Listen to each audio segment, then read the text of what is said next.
há cidades que carregam segredos demais para o seu tamanho. Guaratuba, 1992. Uma segunda-feira que ainda não sabe que será o início de tudo. Há 6 anos. Evandro acordou em 6 de abril como qualquer criança. Uniforme pronto, lanche na mochila. Um sorriso na parede que não sabia que se tornaria luto. A 3 quarteirões. O caminho mais curto da vida dele. Atravessou a esquina onde a névoa engole tudo. E nunca mais foi vista. A escola esperava. As outras crianças chegaram. Só o nome dele permaneceu sem assinatura. Uma ausência que ainda ecoa 3 décadas depois. Então veio o pânico. Portas batidas, ruas vasculhadas, a chuva misturada com o impossível. Uma mãe correndo contra o tempo, contra tudo. O rosto dele se multiplicou. Xerox sobre xerox, rosto sobre rosto. Em uma nação onde milhares somem, este menino parou o Brasil inteiro. Por quê? Lanternas na escuridão, barcos no Atlântico. Mas o que viriam a encontrar não era apenas uma criança perdida. Era algo que ninguém estava preparado para entender. 3 semanas depois, o matagal revelou o que a névoa escondia. Não vamos mostrar o corpo, mas vamos mostrar o vazio que ele deixou. Hoje, a mesma esquina. A mesma mãe, envelhecida em 30 anos de pergunta. Este não é um caso sobre encontrar, é sobre nunca saber. E o Brasil continua esperando. Guaratuba, abril de 1992. A névoa esconde o que a floresta já sabe. Evandro saiu para a escola numa segunda-feira comum e desapareceu no ar. Dias se passaram antes que alguém o encontrasse. A grava alta, molhada, engolindo passos. Uma fita amarelada balançando no vento. E ali, adiante, o vazio onde uma criança deveria estar. A 3 quilômetros de onde foi levado. Um campo de capim-elefante interrompido. Natureza descontrolada, violência humana. Os policiais dos anos 90 não sabiam ainda que este seria o caso de suas vidas. O detetive desenvolveu as fotos em silêncio. O que emergia no Polaroid e além do assassinato. Formas abstratas, manchas escuras. Algo disposto com propósito. Seus olhos refletiam uma pergunta sem resposta. Olhos arrancados. Coração extraído. Símbolos esculpidos com precisão cirúrgica. Não era apenas morte. Era mensagem, cerimônia. Algo que exigia tempo, calma, crença. O laudo falava de habilidade de médico, de tempo gasto, de ritual. No quadro da delegacia, fotografias e fios conectando o inconectável. A burocracia tentando domesticar o insólito. Naquela noite, o campo virou palco nacional. Antenas erguidas, microfones gordos, chuva capturando luz. Um país recém-despertado para a democracia via sua própria sombra antiga. A pânico satânico. Sacrifício ritual. O vocabulário do medo encontrou seu objeto. Nas salas escuras, famílias assistiam um noticiário e perguntavam: que Brasil é este? Mas símbolos ofuscam tanto quanto revelam. Hoje, o mesmo campo engoliu as marcas. A fita desbotada, quase invisível. A memória, como a vegetação, cresce desordenada sobre o que não queremos ver. O que aconteceu aqui seria recontado por 30 anos. Cada versão necessária. A fotografia de um menino de 6 anos sorri para o capim. E o mistério permanece, teimoso como a luz que se recusa a morrer. A madrugada de 28 de abril de 1992. 7 casas em Guaratuba. 7 vidas que seriam desmontadas antes do amanhecer. Entre elas, Beatriz de Lima, uma mulher de 43 anos que nunca imaginou que velas e ervas a levariam aquela noite.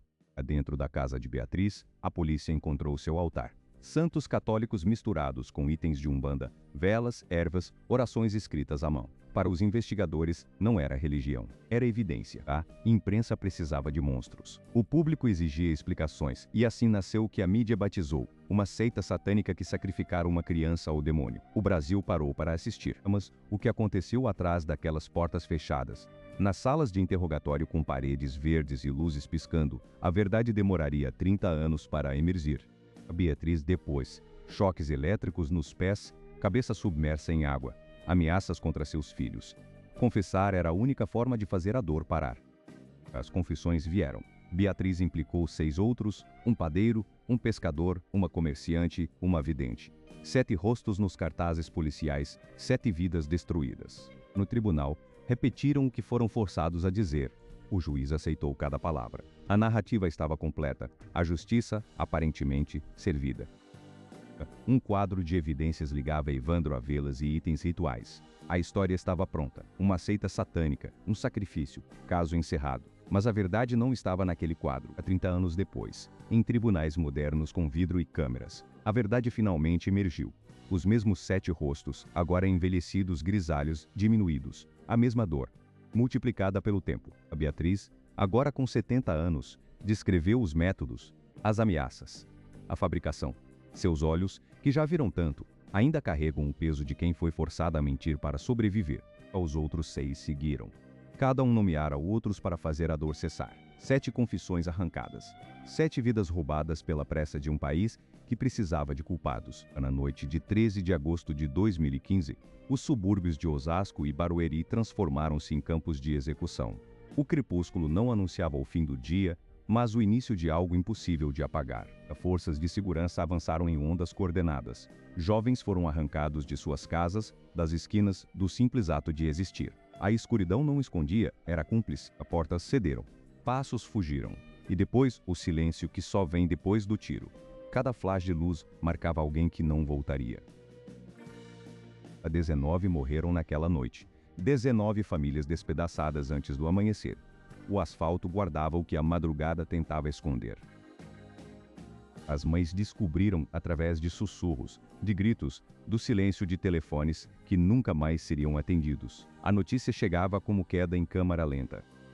Não eram criminosos, eram filhos, filhas, irmãos com deveres inacabados, com planos para o fim de semana.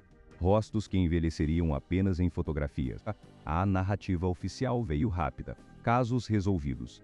Criminosos neutralizados. Uma noite de trabalho. A máquina burocrática sabe como transformar morte em pasta arquivada. Mas as mães sabiam. Os ferimentos falavam de execução. Os padrões gritavam coordenação. O silêncio conspirava, e elas não deixariam que apagassem seus filhos 2 vezes. As sobreviventes contavam de homens encapuzados, de veículos sem placas, de ordens dadas com precisão militar. Quem comandava? Quem mandou matar? Quem mandou matar? A mesma arquitetura da impunidade que engoliu Evandro em 1992 consumia agora estas novas vítimas. A mesma máquina, girando há décadas sem ninguém desligar. Uma chacina, arquivada e esquecida. Até a próxima. Até que alguém finalmente perguntasse o que o Estado enterrou e por quem doía ainda.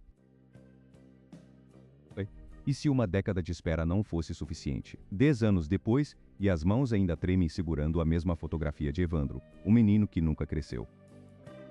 Em Osasco e Barueri, outras mães se reúnem na madrugada, menos numerosas, mas não menos feridas. A névoa não esconde o que o tempo não curou. Elas marcham ainda, cada abril, cada aniversário, cada dia da morte. Fotografias no peito, corações vazios de respostas. A justiça anda, mas para onde? Seu filho permanece adolescente enquanto ela envelhece. O mundo inclinou-se contra elas e elas não baixaram os olhos. Na chuva, cartazes se dissolvem. Velas derretem como tempo congelado. Alguém ainda troca a foto danificada. A memória não pode apagar-se. Arquivado. A palavra soa como fechamento. Não é? Gavetas engolem 1992, mas o que há dentro ainda respira, ainda espera, ainda exige. A microfilme guarda manchetes que encolhem. Álbuns familiares guardam páginas em branco, onde deveriam estar os filhos dos filhos. O silêncio entre protestos é ensurdecedor. Em cada lar, um altar improvisado. Flores secas, brinquedos intocados. A luz quente do interior não aquece o frio azul da janela, nem da espera. 1992, 1997, 2002. Os títulos encolhem, descem de página, até quase desaparecerem. Mas quase desaparecer não é o mesmo que partir. A justiça negada não é justiça concluída.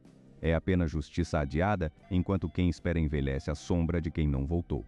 E a sombra só cresce. Em 1997, o Ibirapuera guardava um segredo nas sombras. Um homem caminhava por esses mesmos caminhos e para as mulheres que cruzavam seu olhar, o crepúsculo não trazia paz, trazia sentença. Francisco de Assis Pereira. Operário, pai, vizinho comum. Ninguém desconfiava do homem de bigode, fino que oferecia emprego, que sorria, que parecia inofensivo. Essa era sua armadilha, a 11 mulheres mortas. 9 outras que sobreviveram para contar. O rosto que você vê não era de um monstro, era de um homem comum. E isso torna tudo mais insuportável. A aparência inofensiva era sua arma mais letal. Como confiar no instinto de fuga quando o predador usa o rosto do vizinho? Quando o perigo sorri como se fosse gentileza? A captura não veio de dedução genial. Veio de acidente. Uma sobrevivente, uma placa de carro. O fim banal de um homem que acreditara ser invisível.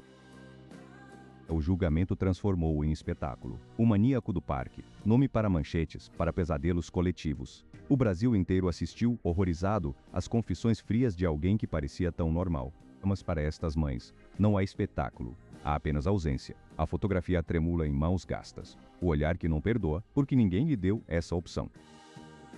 26 anos depois, o homem que parou o Brasil envelheceu. O terror agora caminha curvado, de olhos ocos, mas a matemática fria da lei não se importa com o que ele foi. Habeas corpus, a palavra técnica que liberta. A sentença cumprida pelo calendário, não pela justiça. Francisco sairá, e as famílias ficarão com as fotografias. As mães de Osasco Barueri conhecem esta história, viram assassinos caminhar. Sabem que no Brasil, os mortos permanecem mortos e os vivos, por vezes, esquecem. Mas elas não. Em 2004, um mecanismo enferrujado começou a se mover, não para trancar, mas para libertar um homem que o Brasil temia ver solto. Francisco de Assis Pereira pediu um novo nome, uma nova identidade, como se 20 vidas pudessem ser deixadas para trás com uma assinatura. Ao mesmo rosto, 3 décadas, o maníaco do parque envelheceu, mas as vítimas permanecem congeladas no tempo. 200 anos de sentença, 26 cumpridos. Esta é a matemática que o sistema chama de justiça. Enquanto isso, em Osasco e Barueri, mães seguram fotografias que não envelhecem. 10 anos, 29 mortos, nenhuma resposta. A lei mede tempo cumprido. Elas medem vidas roubadas e Evandro, aos 6 anos, ainda espera. A burocracia funciona. Documentos fotografados, digitais registradas. A máquina da liberdade não pergunta pelos mortos. Por cada ano que ele cumpriu, 7 vítimas. Por cada mês, mais de meia vida. A justiça tardia é justiça negada. As sobreviventes apertam fotografias até os nós dos dedos brancos.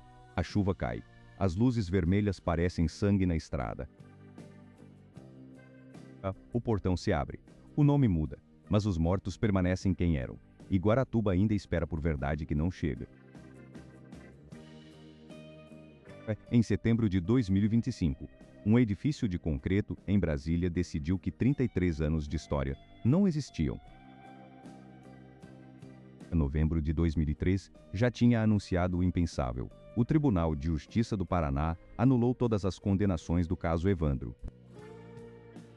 Um documento oficial, papel amarelado e carimbos vermelhos, declarava que a justiça cometera o crime de condenar inocentes.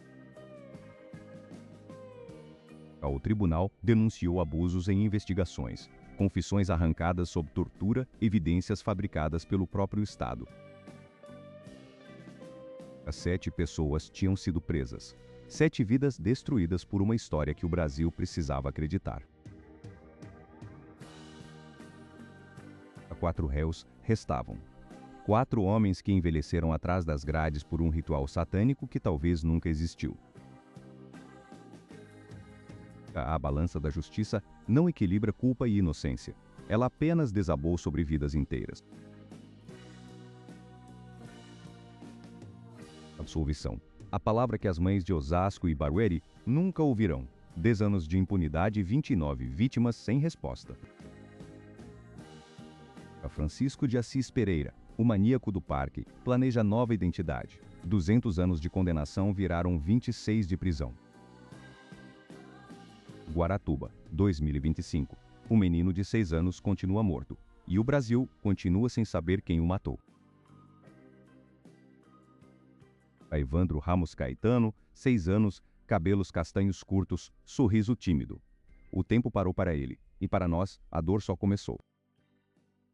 3 feridas, um só país. 3 histórias que paralisaram o Brasil e décadas depois ainda sangram sem resposta. Em Guaratuba, Evandro tinha 6 anos quando saiu para a escola em abril de 1992. Encontraram seu corpo mutilado. 33 anos depois, sem culpado. Em Osasco e Barueri, dezenas de jovens executados numa noite de 2015. 10 anos depois, as mães ainda pedem justiça que o sistema se recusa a dar. Francisco de Assis Pereira, o maníaco do parque. 11 mulheres mortas, 200 anos de condenação e agora, após 26 anos, a porta se abre. O que une estas três histórias não é apenas a violência. É algo mais profundo, mais estrutural, mais impossível de ignorar. Não é coincidência. É sistema. Salas de tribunal vazias, testemunhas que desaparecem, provas que se desfazem, a mesma arquitetura, década após década. A impunidade não é acidente. É arquitetura, construída tijolo por tijolo, caso por caso, até que a justiça pareça impossível. Assim o Brasil continua, com feridas que não cicatrizam, com nomes que não esquecemos, com uma pergunta que não cala: até quando?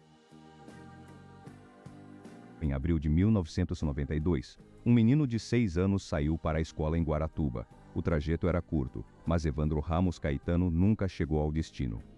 Dias depois, seu corpo apareceu neste mesmo mato. Não era apenas violência, era mutilação, ritual. Algo que o Brasil inteiro tentou entender e não conseguiu. Em 2015, outras mães acordaram sem seus filhos. 17, talvez 29 mortos numa noite em Osasco e Barueri. 10 anos depois, elas ainda caminham pelas mesmas ruas, aos mesmos cantos, às mesmas horas. A vida continua como se nada tivesse acontecido, mas algo aconteceu, e os mandantes, impunes. Francisco de Assis Pereira, o maníaco do parque, matou 11 mulheres. Cumpriu 26 anos. Em 2025, pode sair, mudar de nome, começar de novo. Novas gerações atravessam espaços que não nomeiam seus fantasmas. Correm onde outros caíram. E o Brasil segue sem fechar o ciclo. Em setembro de 2025, o STJ anulou as condenações do caso Evandro. 33 anos depois, a justiça voltou atrás. E a ferida, reaberta. Quando a justiça chega incompleta. Uma sentença sem final. 4 homens absolvidos, um menino sem resposta, e um país que continua parado. Evandro ainda está aqui, não neste mato, mas na pergunta que o Brasil não consegue responder: quem matou o menino de Guaratuba, 33 anos? E o silêncio persiste.